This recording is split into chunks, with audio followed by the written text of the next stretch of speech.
Ladies and gentlemen, you're rocking with a GOAT. Kenn Dowell giving you motivation for growth.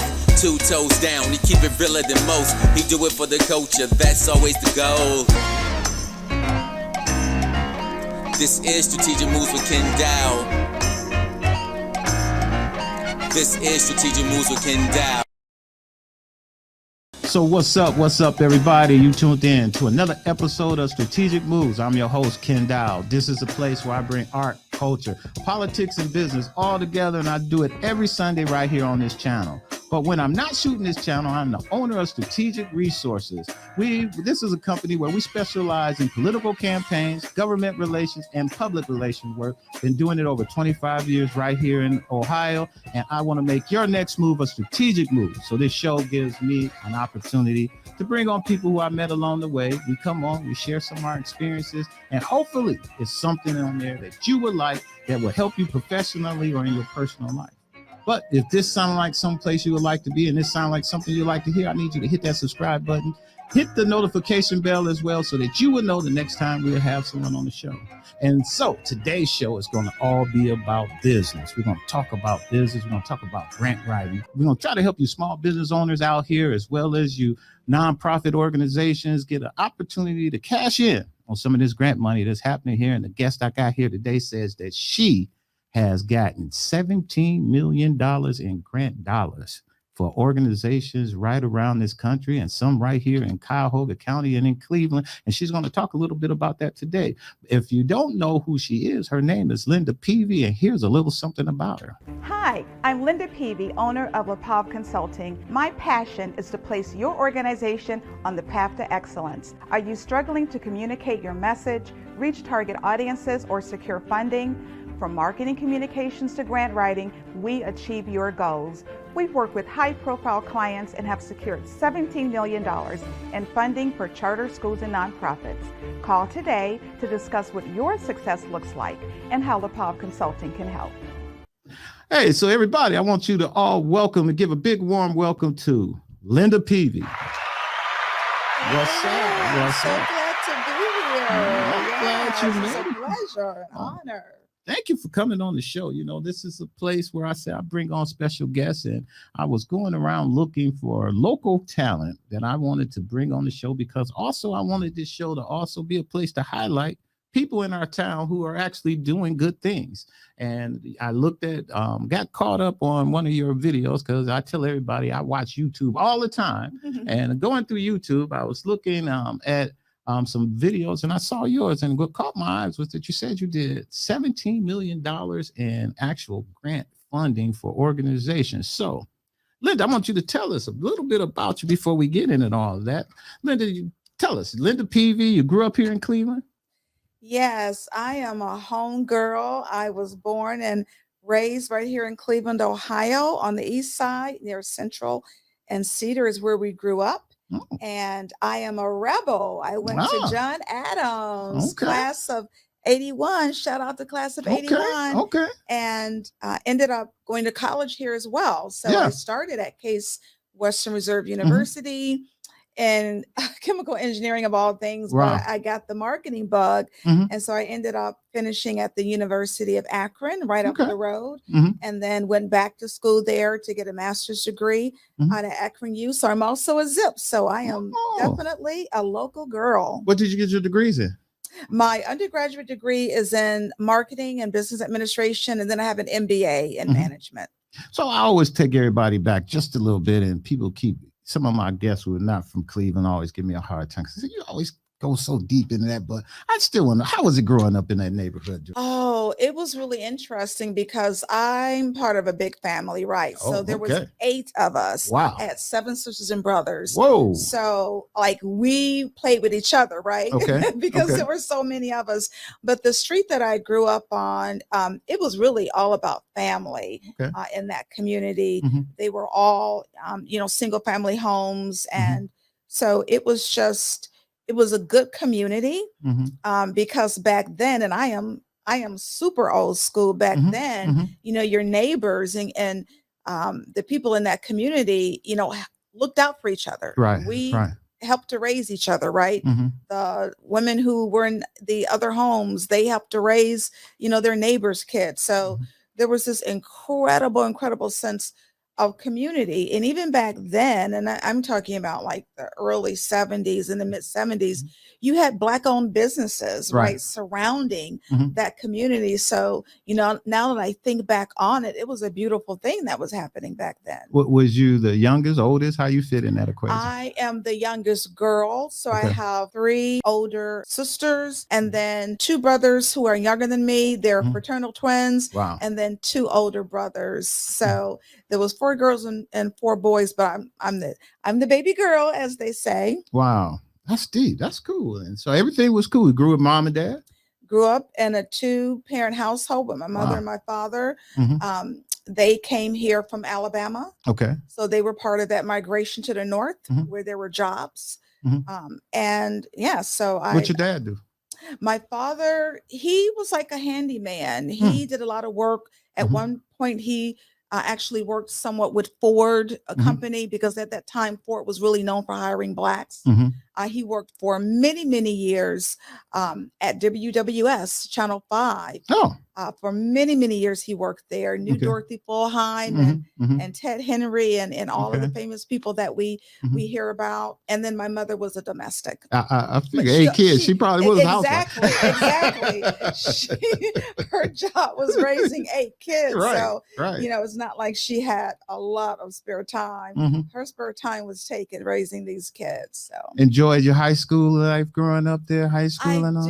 I did at John Adams. So when I went to Adams, it was all about sports and academics. So Mhm. I was part of the honor society. Mhm. I was president of the choral club, and we were just all about sports. So it was all about our football team and our basketball team and our track team, Mhm. because we always did very well. I mean, it was great being at John Adams. It was really about focusing on your studies Mhm. and then being able to have a good time, in between those classes. And for us, that was about looking at the sports teams and Mhm. attending the different sporting events. That's great. That's great. Now, I'm going to speed it up for your audience, folks who keep telling me you spend too much time in the background. I like the backstories of people. I find it more interesting, and I find out more stuff about that. Then we get to the business. We're going to get to the business, but let me give y'all a reminder. I want y'all to hit that subscribe button. If you haven't hit the subscribe button or the notification bell, do it right now.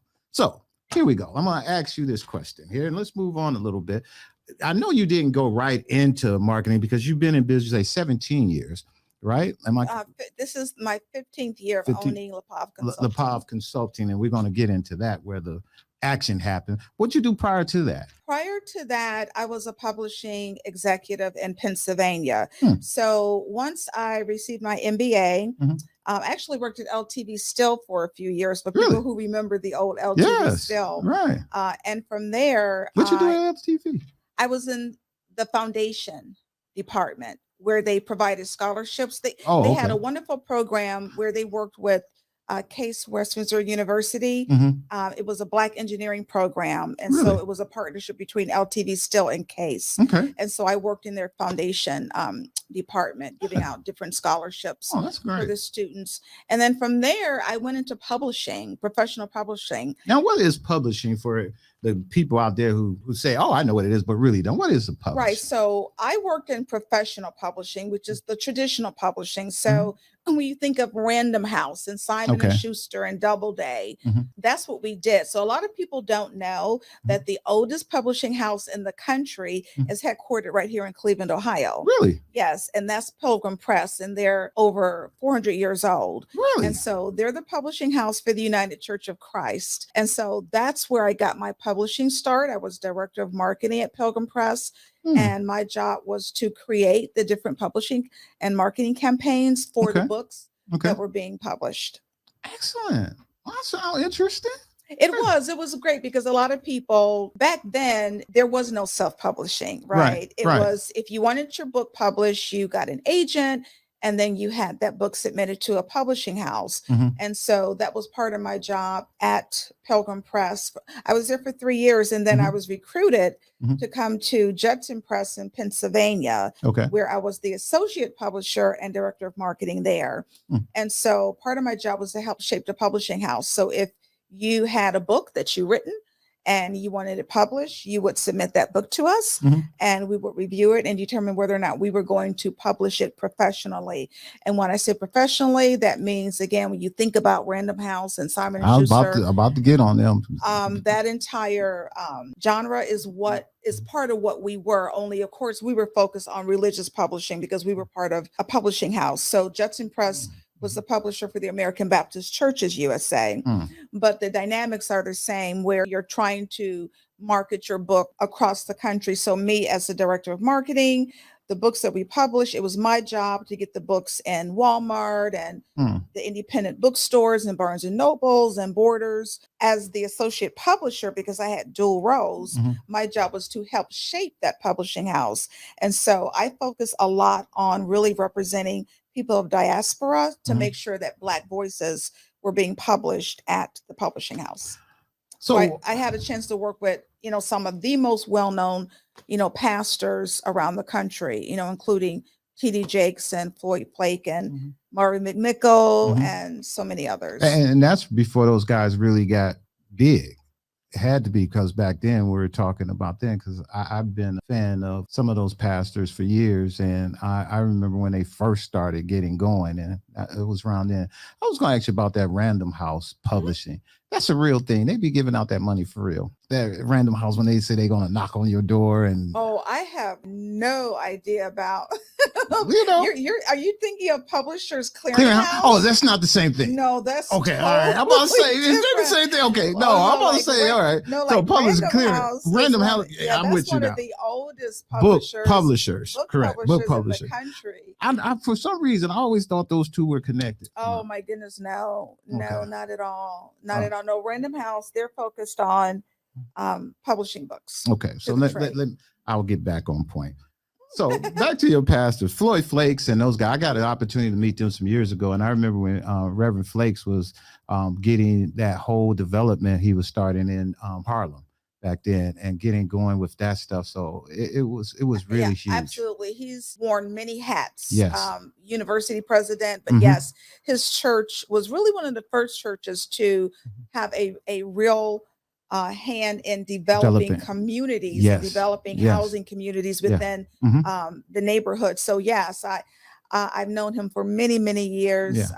But people like Floyd Flake and then T.D. Jakes and of course our Marvin McMichael and James Perkins and Walter Thomas and H. Beecher Hicks and Gardner Taylor, and it was such a blessing. So you always been involved in religious. Absolutely. Since my first job with the United Church of Christ here in Cleveland, and that was 1995. So I've been working in the faith-based community for a number of years, many, many years. Excellent. So what guided you towards getting into the nonprofit world and you said you worked for a nonprofit for a little while, correct? I've worked for different nonprofits. Well, the church certainly being a nonprofit at the very basis that it's a church, right? So that's really when I first started, working for nonprofits. But once I started my company, LaPav Consulting, I did some consulting with nonprofits. Okay. But I think because I had worked in that area for so long, it was natural for me to gravitate to wanting to help nonprofits. And that's really where I started learning how to write grants, because for many nonprofits, that is their bread and butter, to be able to receive grant funding. And so what made you start your company? Well, after Judson Press, I retired from there, came back to Cleveland. I was injured and I came back to Cleveland to recuperate, literally came back in a wheelchair because I couldn't even stand. And it took me 2 years to recuperate. Mm. And so after I became well, I found myself here in Cleveland with like 25 years of marketing and publishing experience, but I couldn't find a job. Wow. Because Cleveland is not like the publishing mecca, right, of the United States. And so it was out of sheer necessity that I started LaPav Consulting. And, you know, now it's 15 years later.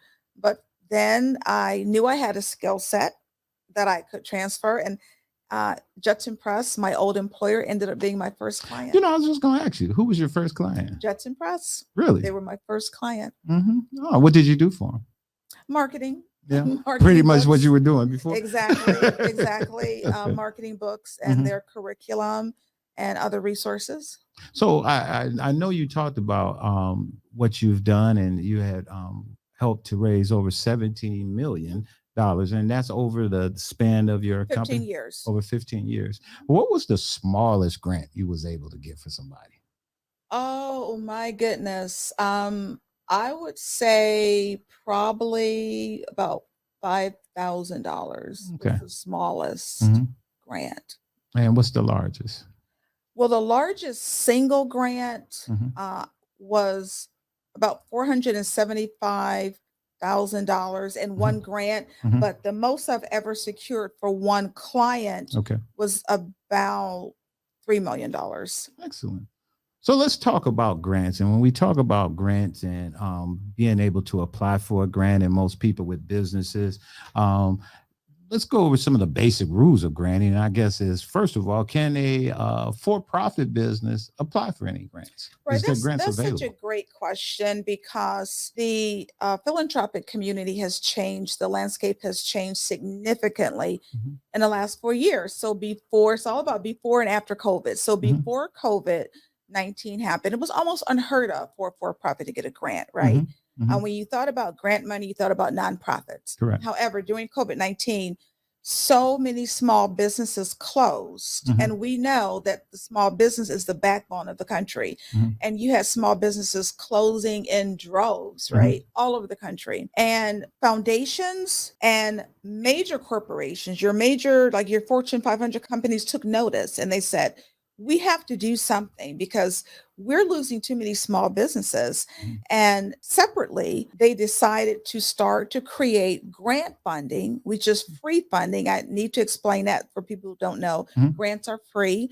So they decided to create free grant opportunities for-profit organizations. Really? So there's more money now, and I've been doing this again for 15 years. There's more money now for-profits than I've ever seen over the past 15 years, because you now have grants that are originating from foundations. You have grants originating from, it started with Fortune 500 companies, but now so many other companies are providing grant funding, yes, for for-profit organizations. So I want everybody to understand that just because you're for profit does not mean that you are not going to be able to secure grant funding. So yes, there are millions of dollars in grants available for for-profit organizations. So when we say that, well, first question is, do you have to have a fiscal agent involved, or are they going directly to the business, or do you have to have that fiscal agent? That's a good question. So typically when you think about a fiscal agent, you think about nonprofits, right? Correct.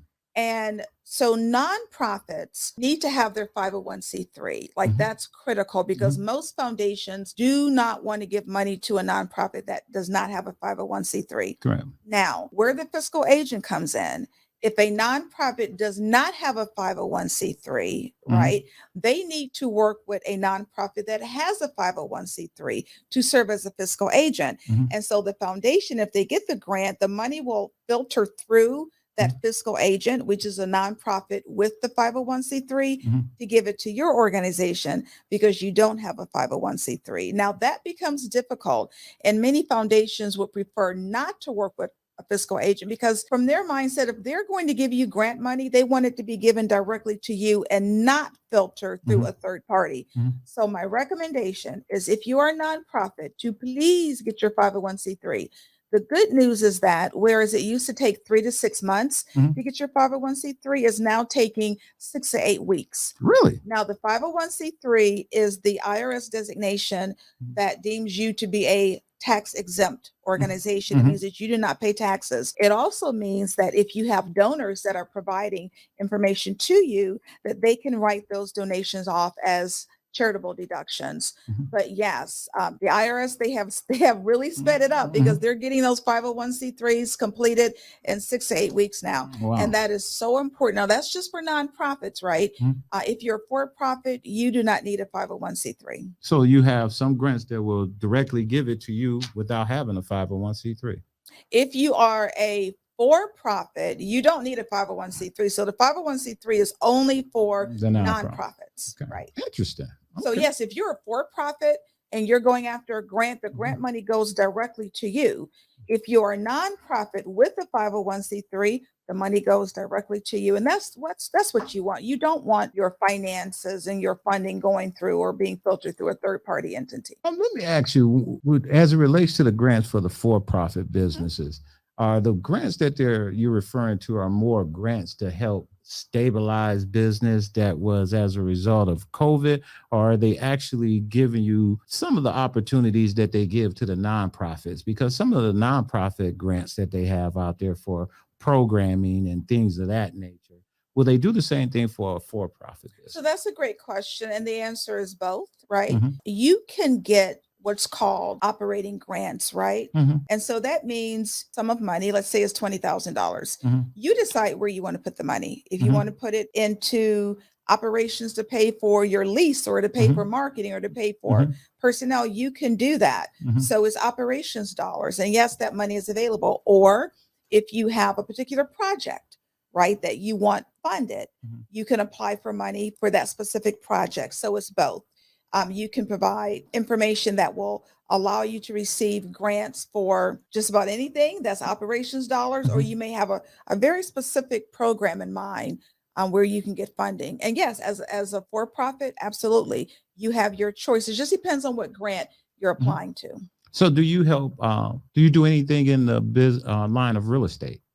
Helping like real estate developers or people like that who are looking for dollars, like 202 loans or any of those type of loans? So I specifically focus on grant funding, right? But I do want to say, people always ask me, is there a grant for this? Is there a grant for that? Right. There's a grant for almost anything. It's about doing the research and finding who is providing money that is aligned to what you're doing. So that's one of the first things I teach is when you're looking for a grant, make sure your mission statement is aligned with the funder's mission statement, because you'll have a much better chance of securing that fund if you're all on the same page. So if I'm a for-profit and I have a financial literacy company, I need to find an organization like a bank that will provide grants for organizations who provide financial literacy information. And that's something I wanted to mention. People sleep on banks. People think banks are only for loans, and banks are literally some of the largest providers of free grant money in the country. Wow. Oh, that's something new. I didn't know that at all. Most people don't. It's all about who you talk to, at the bank. I always recommend that you meet with the funder and that you meet with the vice president. At a bank, it's sometimes community investment person or the community development person. But I always recommend that you meet with that funder. And when it comes to a bank, it's usually someone at the VP level. So tell me a little bit about LePav.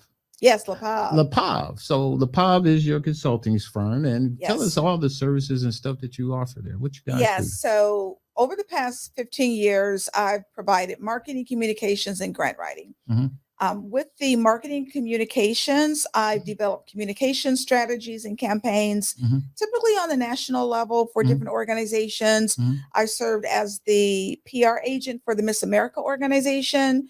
And I ain't gonna let you. I heard you. I was doing some research. I ain't gonna let you just sleeve over that or smooth over that.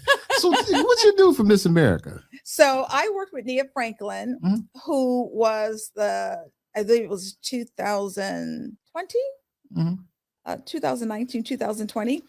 Miss America. She was beautiful Black Miss America.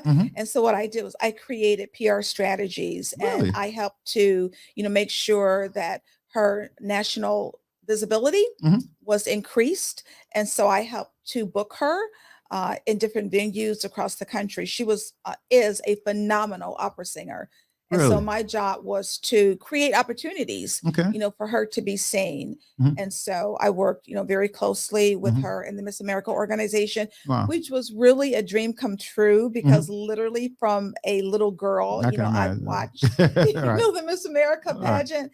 And so for me to be, intimately involved with Mhm. them Mhm. and to assist them through my services was just really a dream come true. Excellent. Excellent. Okay. I heard that about earlier. So I'm gonna make sure I talk to you about Yes, that. it was surreal. It was an Excellent. awesome experience. But so definitely Miss America. And I also served on the national faith engagement team Mhm. for the Biden for President Mhm. campaign. Mhm. And I was creating communication strategies. I was working with Reverend Michael McLean to head Mhm. up the Souls to the Polls campaign on a Mhm. national Mhm. level. Mhm. And so I worked there to help get President Biden elected. That's the guy who Demetria was saying, Michael McLean. Yes. He kept saying she was working with Michael. Yes. She was working with Michael. That's I what was he kept. working All directly right. So with when you Michael. said Michael McLean, it just dawned on me. So that's who he was Yes, talking we about. worked very closely together. He was heading up the campaign, Mhm. and I was kind of his right-hand person. Mhm. And so we implemented that campaign all across the country, and it was Mhm. really a remarkable experience. Absolutely one of the highlights of my Mhm. professional career was to be a part of the national team, Mhm. knowing that what we were doing was very special and very important Understand. because it was all about get out the vote, Mhm. working with the churches, across the country to make sure Mhm. that they were helping Mhm. their churchgoers to have the opportunity Mhm. to vote, and just making sure that no one went into that voting booth alone, that they took somebody else there Mhm. to make sure that they had the opportunity to vote as well. So it was just an incredible experience.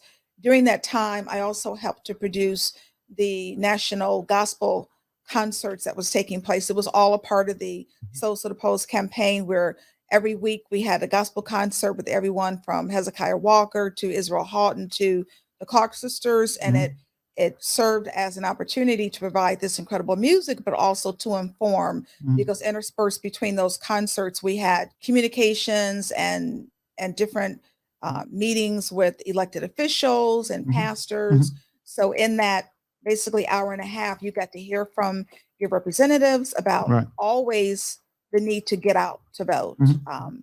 That was the main message. So Mhm. it was pretty remarkable. Excellent. And so, as a business yourself, you guys, main focus is grant writing and funding Right. for nonprofit as well as for-profit organizations. Right. So that was the marketing kind of communications piece of what I've been doing. But with the grant writing, most of my time was spent with nonprofit organizations and Mhm. helping nonprofits to secure funding. But only recently, Mhm. again, since COVID-19, and I failed to mention the other incident that really, elevated the grant money being available for profits, and that was the George Floyd incident. Really? So after George Floyd was murdered, you once again had foundations Mhm. and then your major corporations all around the country saying, what can we do? What can we do to address racial injustice in the country? Mhm. And because they have these significant endowments, they decided once again to create opportunities for grant funding Mhm. to be earmarked for Black-owned organizations and Mhm. women-owned organizations, for profit Mhm. as well as nonprofits. So that Mhm. it's been an avenue, right, for people of color to get free Mm. grant money for their for-profit or nonprofit businesses. So, if I was a nonprofit organization, typical, that needed some type of help, and I wanted your services, I'll call you up. And how does that go?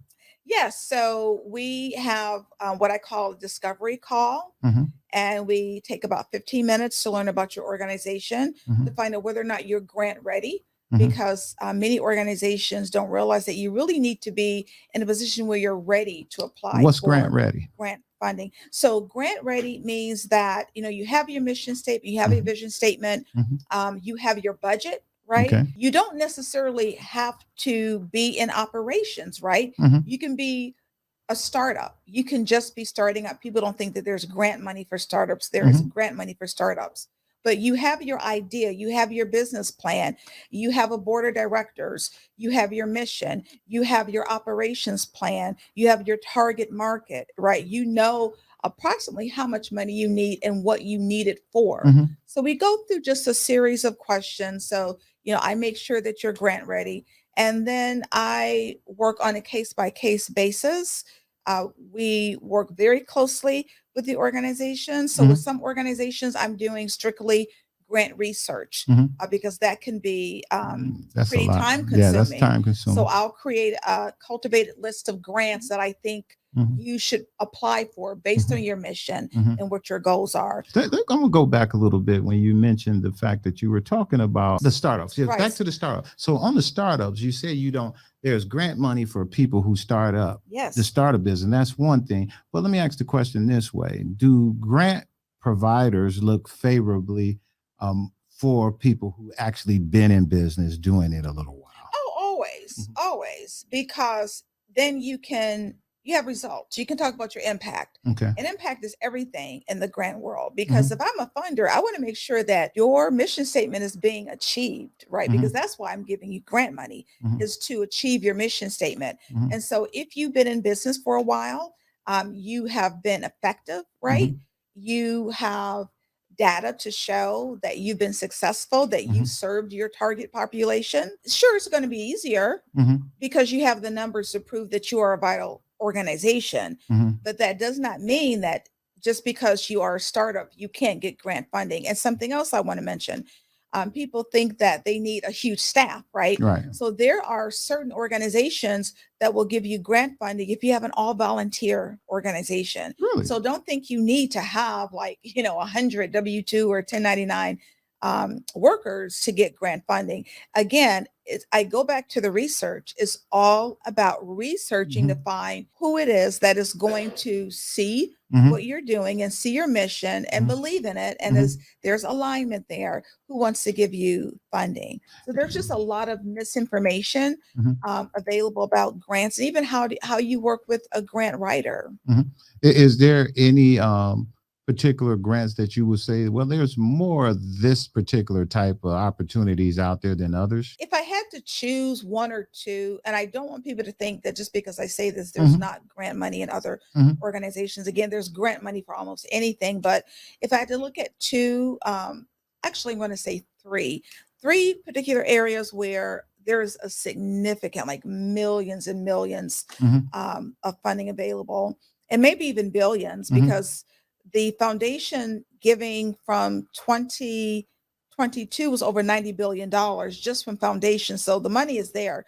But one, I would say the drug crisis, Mm. drug addiction. Mhm. So if you have an organization, whether for profit or nonprofit, and you are somehow serving that market, I would say that's a real good Mm. one. The other would be it's always education, like any Mm. education, whether it's K through 12 is huge on funding. Mhm. But if you are providing any level of education, there's going to be a great deal of funding for you. And Mhm. education could mean a lot. You could be Right. teaching financial literacy, Right. right? That's education too. Mhm. So that's a very broad category, Mhm. but there's billions of dollars available. Mhm. And the last, I would say, only because of what happened with George Floyd, I would say DEI, diversity, equity, and inclusion, Mm.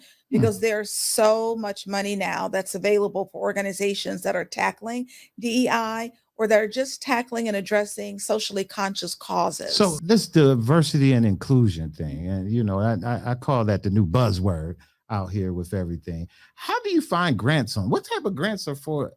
What kind of grants are in equity and inclusion? Diversity, equity, and Yeah. inclusion.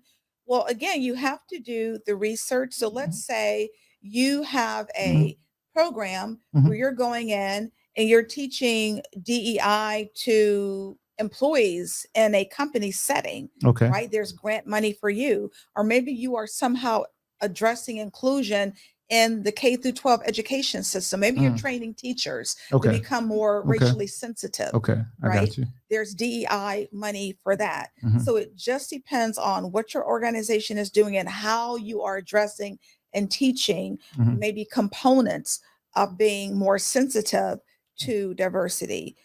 So it could be from a teaching perspective. It could be from a training perspective. Maybe you're going into corporations and training them on DEI, or because it's also encumbersome of any type of socially conscious causes. Maybe you are focused on providing a program for the homeless as it pertains to African Americans, right? Or maybe you're looking at the lack of education as it pertains to Hispanics. So that's still all diversity, right? Because you're targeting a minority population, but it's also considered DEI because you're still looking at socially conscious cause. Because I know that's a lot of people. Most of the people come on the show. We talk a lot about that equity and inclusion, and I know that a lot of governmental agencies and things put racism as a public health crisis and really talked hard on that. And so I was wondering about that. Well, yes, it's become a buzzword. It became a buzzword after George Floyd, for sure. But because of it is one of the reasons why you have so much grant money available now, because corporations kind of jumped on that bandwagon to say, what can we do from, this 10,000 point of view to address racial injustice in the country. And that was one of the ways in which they're doing it, is providing money towards minority organizations that are somehow addressing racial injustice and DEI. So I also know that you part of your thing that you do is you teach a course on grant writing as well, which is something that we want most of our listeners to listen to, because if you don't have the opportunity or can come in to see someone, she does have a course. So why don't you tell us about your course? Absolutely. I wrote a course based on literally my 15 years of writing grants, because I knew that I could only help so many people by writing one grant at a time. I wanted to help the masses, and I wanted to really kind of break down that shield that people have of thinking, oh my gosh, grant writing is too hard to do. I'm afraid of it. And so I created the course Grant Writing for Non-Writers. Okay. Keys to Winning Grant Proposals. It is all online. It is easy to follow. It is self-paced. It never expires, because I want people to take their time to go through it. But I created it so that people who are seeking grants, they can learn to write grants for themselves. And what they need to know is that grant writing is different. A few years ago, maybe you had to write a 100-page grant, but now literally so many grants that I see, especially the ones for for-profits, are 2 to 3 pages. Right. There was a grant a couple of weeks ago for $25,000, and they wanted a 500-word essay. So it's totally different. People don't have to be afraid of writing grants. And this course will literally take you not only soup to nuts on writing, but there's so much involved in the before and after. How do you prepare yourself to write the grants? How do you prepare yourself to meet with the funder? Because that is important, being able to sit down and one-on-one and share your story with the person who may be able to give you funding.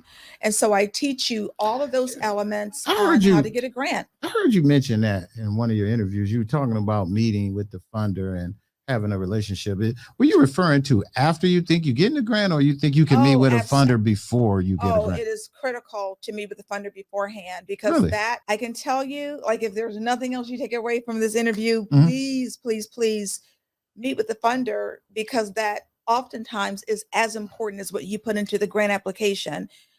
Getting grant funding is not just about writing a grant and getting money and going back to implement your program. It is about creating a relationship with the funder.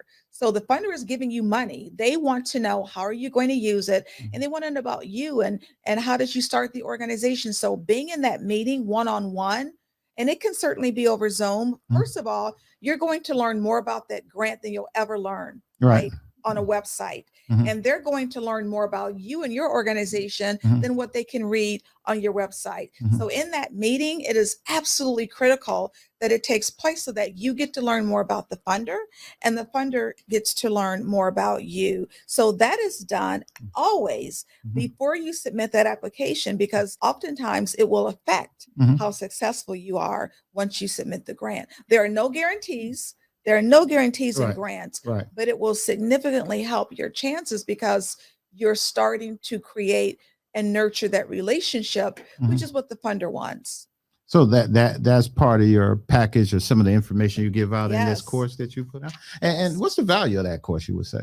So the course is valued, right, at $5,000. But of course, so many of my clients I know are budget challenged. Correct. So I offer the course of $497. Act right now. You can get it. Yes. So yeah. See, the conversation was just getting good with Linda Peavy, and here you go. I got to take this moment right now, right in our program, to ask you to please subscribe to our channel, leave us a comment, let us know how we're doing, or if you think there's someone that you would like to see on our program or something we should talk about, leave it in the comments, and we're going to get right on it. See, it's just that simple, and let's get back to Linda Peavy. I want to talk to you a little bit about the thing that you do that offer help, because you do offer help, and you do teach this course to people also. You do this every month, correct? I give free workshops, several workshops every single month. They're typically about an hour to an hour and 15 minutes. And they are focused on how do you write grants from a very basic perspective. I focus on either women-owned businesses and women-led nonprofits, and then Black-owned businesses and Black-led nonprofits. So I provide several workshops every single month. So typically there's always one coming up. So when you go to the website, lepav.com, you will go to the upcoming webinar section and then click through and you can register. And again, they're completely free of charge. Are they at the same place every time? Or you move them around? So everything's online. Everything's completely Oh, it's an online course you do. Yeah, so okay. Any and everyone can participate, right? I get people from all across the world, right? There was someone I was able to give to yesterday, and I had people from Scotland and Nigeria who was on the call. So all over the world, people join because grant money is needed everywhere. You just have to go to your website and register. You just have to go to the website and register. Absolutely. So let me ask you, you said Black-owned business, women, why not men? Well, because traditionally Black businesses and women-owned businesses have been on the absolute end of the receiving line when it comes to money. I'm talking about Black men. Well, definitely in the webinar, you're going to get information, right? So if you're a male and you come, and I do have men, there were men on yesterday, you absolutely are welcome, and you are going to get information that is germane to you. Absolutely. Whether you are male or female or Black or white, there are certain aspects of grants that you need to know. So I welcome men to come to the webinar. I just got my little stab. I got this thing. And when you watch more of my programs, and you'll see, I really like women do a very good job of always supporting women. And I saw that on your thing. It was like, you got a show where you're talking about, I'm gonna help African-American women, get this thing. And I was watching, it's like, there's never we're going to help African-American males be able to do. Well, it's not either or. It's never either or. No, but the way it comes off to men, I'm just saying, when men hear it, we look at it and be like, okay, she's catering to women, which is fine, because women, you need to do that. I just want men to do more of that. That's all. I wish men would say, hey, I want to take the time to help you brothers with your business be able to do that. That's all. Well, then why don't they? I don't know. That's a great opportunity. I don't know. And I think it's a great opportunity. Sounds like an opportunity to me. And so that's why I use this platform to continue to push that narrative, because I'm hoping. Why not? Yeah, that we get some solutions to that. But I have to say to you that we're talking about the grant world. In the grant world, women have traditionally, right, been on the absolute lowest part of the totem pole when it comes to financing, far less than men. It doesn't matter if the male is Black or white. Okay, women in particularly, and then Black women especially, we're at the absolute bottom of the totem pole when it comes to receiving funding from institutions. So whereas it's great, right, that men want to be able to reach out and help, absolutely. Realistically, and I'm talking about stats and numbers, women are on the bottom of the totem pole, and then Black women are on the floor. Like, they're at the very bottom when it comes to in your lack of resources. In your stats, you're telling me that African-American women are below African-American male in all of those stats that you just named. I'm talking about who gets funding. I'm talking about who gets funding. Grant right. funding. In funding and education and employment and everything. I can only talk about grant funding. I'm just talking about everything. African-American men fall below that. Everything. But in grant funding, it's the same way. I can't speak on everything. And grant funding is the same way. I can speak on funding for businesses. For businesses. Right. there are more women who has businesses than men. There are more African American women who has more businesses than African American men. And there's more women receiving more grants and opportunities in the business world than African American men. And I think that's intentional because Mhm. historically, Mhm. we have not received the money. Mhm. So in the last few years, as I mentioned, I think Mhm. because of COVID-19, I think because of George Floyd, Mhm. there is money being focused Mhm. on women's businesses because historically, we've been on the bottom floor historically. Yes, behind men, behind anyone else, women, and especially Black women. Like I said, we've been on the floor. Mhm. So because those have been the numbers historically, yes, you're now seeing, right, a lot of organizations and programming and projects that are geared to help women-owned businesses. That's because of what history Mhm. has been. So now, yes, Mhm. people are trying to correct the wrongs of the past. Mhm. So that's why you're seeing so many resources now for women-owned businesses, because traditionally we've got nothing. I'm willing to bet you that even before historically, that African American men were still behind women, white women, and Black women before your crisis.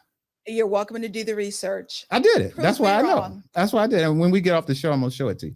Well, because I don't want to do that on the show. But I did show. I'm working on a program. It's called AMAN, and it stands for the African American Men's Action Network. And basically, what we've been doing is a study on African American males, and that's why I say I'm on my little kick. Is that I do these things where I've been just studying and just looking at how, and I do not blame any body. I don't blame no society. I'm not saying it was systemic because of this. I believe that one of the biggest issues that African American males are just having, along with all of the other things, is our inability to come together and deal with a lot of this stuff ourselves so we can do it. Meaning some of the simple stuff we could do is exactly what you're saying. And it's real simple. It's just that, and I'm not picking on you. I saw that, and it's my thing where I always say, I see a woman and she said, I'm doing this for the women. And you get a lot of that. And I just feel like brothers, part of the reason why we always that's because we just don't do enough of that for ourselves. It should be more of us saying, absolutely. hey, let's get behind ourselves, just like your program. It should be a guy saying, hey, I want to look out for African American males because we know you guys having an issue in business. Why don't you do something special for African Well, American let me males? just clarify and let you know that the grant writing workshops for Black-owned businesses is not especially for women. That's for No, Black-owned I'm not saying that. businesses, yeah. No, I'm just Like saying, men, women, yeah, everybody anybody can comes to the come to any of Black-owned. No, Oh, I yeah. get that. I'm not saying that at all. So you No, can have the Black men come to that one. I'm with Yeah. you on that. I'm just saying, in general, brothers should do more of that. That's They all. should do more, Yeah, but that's all. also I can only speak for my platform and for what I'm doing. Mhm. Like yesterday, Right. I held 2 webinars Mhm.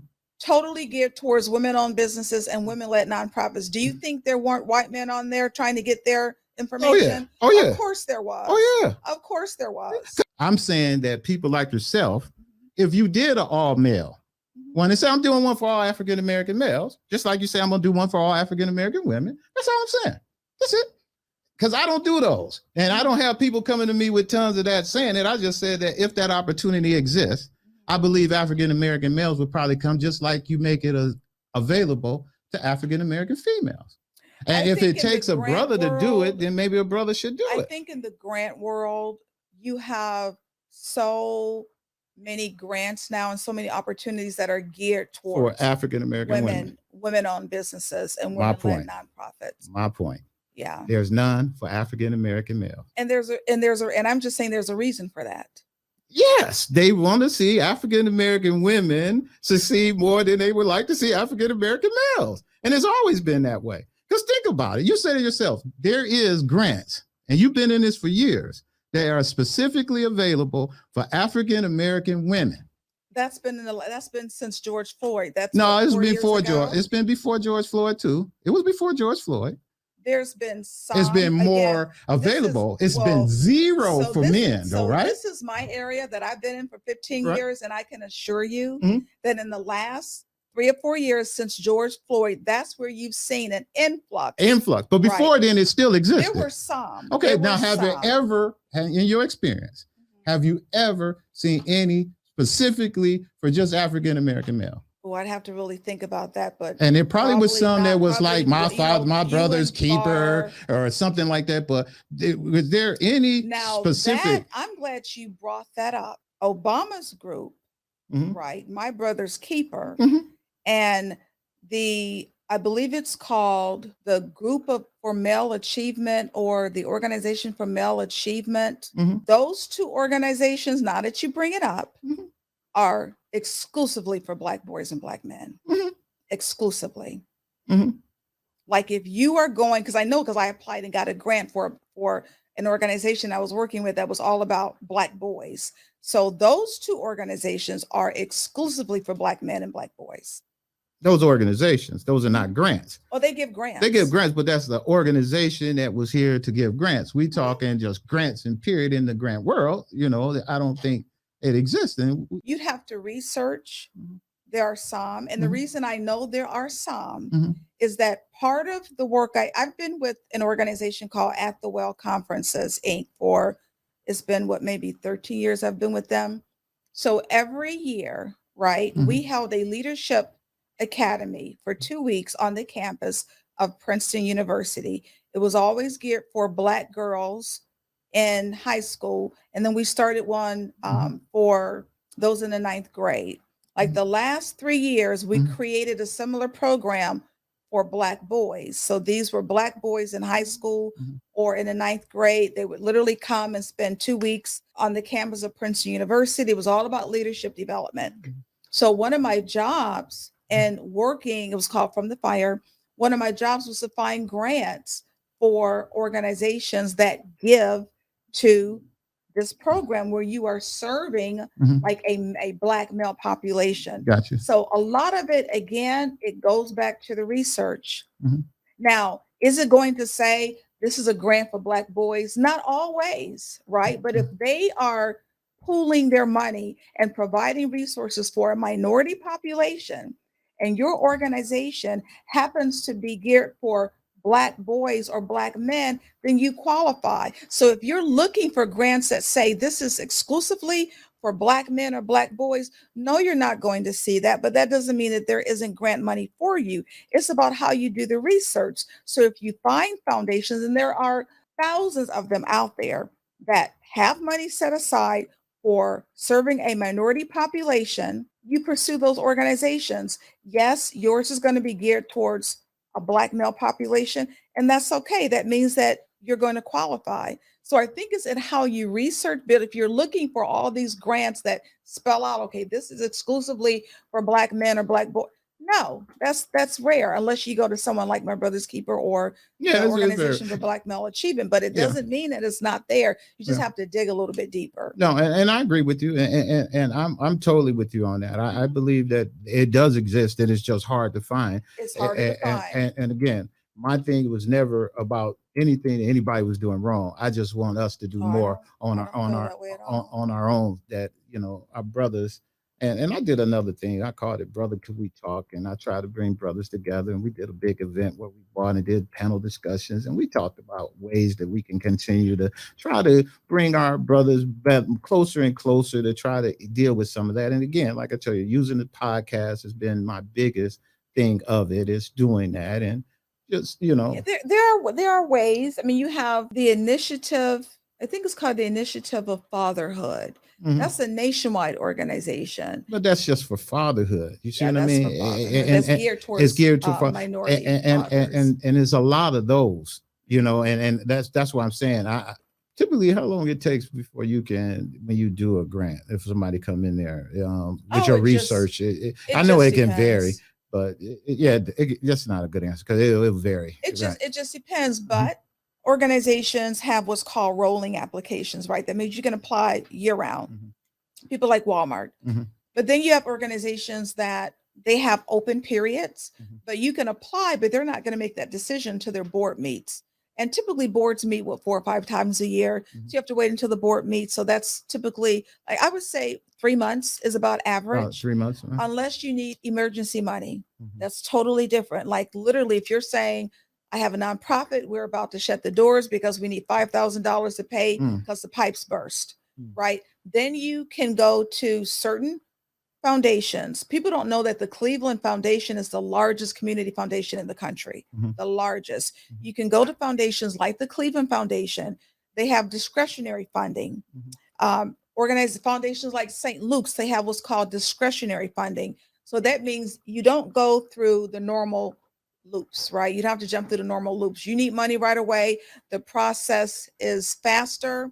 The program director usually has signature responsibility where literally they can create the check and give the check to you in a week or 2 weeks or 3 weeks. Whereas if you have to sit and wait for the board to decide, that can be 2 to 3 months. So there are some organizations here in Cleveland where you can get discretionary funding, where the person that you're talking to, instead of that person having to take all the information back and go before the board, so you do not pay a grant writer a percentage of the grant. First of all, the grant is not guaranteed. Like most grants do not get approved. So to say that you're going to pay a grant writer a percentage of the fund, what if you don't get the fund? Wow. And all that work has been done. So grant writing is a skill, and we need to be paid for our skill. Correct. So professional grant writers, and that those are the only ones I deal with, because anybody can say they write grants. Correct. I'm a professional grant writer, so I adhere to the code and ethics of the Grant Professional Association and many other grant associations. It means that we do not get paid on commission. We do not get paid a percentage if you get the grant. We get paid up front. I get paid a percentage of the fee when I sign the contract, and then I get the remaining fee when I submit the grant. Everything is paid to me before that grant is submitted. Organizations that hire me, my fee is paid out of their administrative budget. Right. Like they have an admin budget. They have a contractor's budget, and the grant writer is just a part of the regular budget, right? But too many people think that you can pay a grant writer out of the proceeds, right? Or a percentage of the grant if it gets funded. So for me and most professional grant writers, that literally eliminates the majority of the population. So now that's your course that you teach, and people can get on there and they can get that information and learn what they can learn more about how they can write their own grants. Now coming into your office, sitting down with you, you can come. Is there a consultation to come in and sit down and talk with you about? There is absolutely no consultation fee. I do not charge people fees to speak with me. It is a discovery call. It is always online. It can be online through Zoom or via the phone, but it's about 15 to 20 minutes. And I call it discovery because I have the opportunity to learn more about you. You can learn more about me to see if I am a good fit for your organization. And so that call is completely free. Excellent. Excellent.